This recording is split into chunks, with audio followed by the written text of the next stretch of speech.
Hello again, everyone. Ambassador Terry with another episode of What Are You Doing? And I have another friend and colleague from another part of the world yet again, Miraat Syed. Miraat, thanks for joining me. Thank you so much, Ambassador Terry. Thank you for having me in. It's a great honor.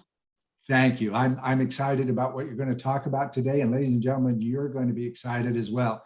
So Miraat Syed, what are you doing?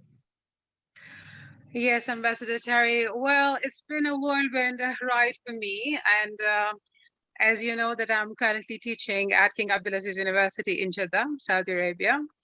And I am teaching English language and literature. And before this, actually, I have done certain things in the field of creative writing and also academic writing.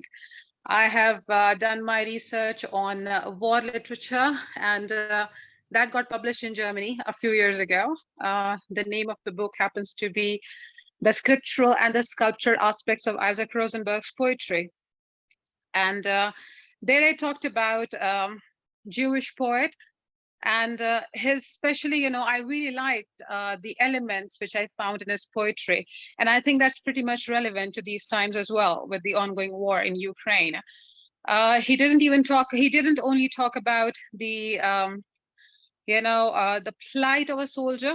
It wasn't passive suffering. He actually looked at it from a very artistic point of view. So that gave him a very objective outlook on war, which was pretty different. And I found it really fascinating. So when I was sifting through the poems written by him, I thought, why not write something on him? Because he was such a fascinating character, not only as a poet, but also as a sculptor, as a painter. So I started doing some research on him. I didn't find a lot of material. But then I ended up discovering so much about him, and that book got published, and that was my labor of love. I really loved it. So that was the first book that I got published, and I'll also let you know the link and everything. So, that was one thing that really excited my interest in academic writing. After that, I did some research on the psychological aspects of studies, which is motivation, self-efficacy, and academic achievement of students.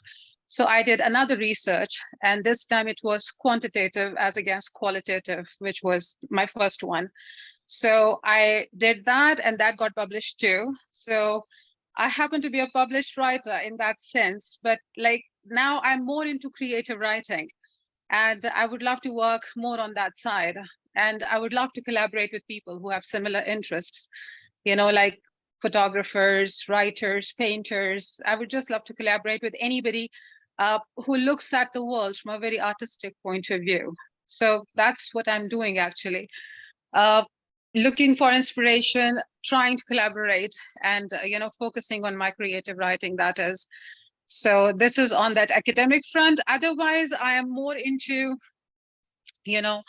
different things that, like women empowerment, animal rights. I also am a very active rescuer of animals, especially street animals. My heart goes out to them. So I do that in my free time. I mean, that takes up pretty much most of my activity during the day, that is. So I would love to do something for them as well, especially in our part of the world where animal rights are not very, like people are not that much into animal rights, that is. So I would love to raise awareness regarding that. And I also happen to have interest in art, painting, museums, museum studies and everything. So like, like it used to be in the past, the concept of a Renaissance man, somebody who has literary interests, having interest in multiple disciplines of the world, that is, multiple disciplines of education. So I'm not saying I'm a Renaissance woman, but, it's like, I would like, that is the aim, I mean, the aim needs to be as high as it can be. So I'm the kind of a person who would love to go for that. Like taking inspiration from the likes of Da Vinci, like all those people who were both into sciences and arts. So like my aim would be to combine different areas of education, different aspects, and to inspire people, which I think, because also when I was listening to your talks with other people, one key thing that I took away from those talks was inspiration. And this is the great quality of leaders. This is the great quality of any individual who wants to leave a mark on this world, that you should have an ability to inspire others. So I would love to do anything which inspire the people to be better than what they are, and also to leave this world a better place when the time comes for us to leave this world. Delightful. So this is what I'm thinking, and this is what I'm thinking and planning to do. Yes. So this is how it is. Ladies and gentlemen, I told you we have another great one here. Miraat Syed, thank you so much. And ladies and gentlemen, you saw the names of the books and everything underneath, and we'll have the links to her books if you decide you want to look into them more. Thank you so much, Miraat, for coming. I certainly appreciate it. And bye-bye for now. Bye. My pleasure. My pleasure. My absolute pleasure. Thank you so much. Consortium, the business model for the 21st century.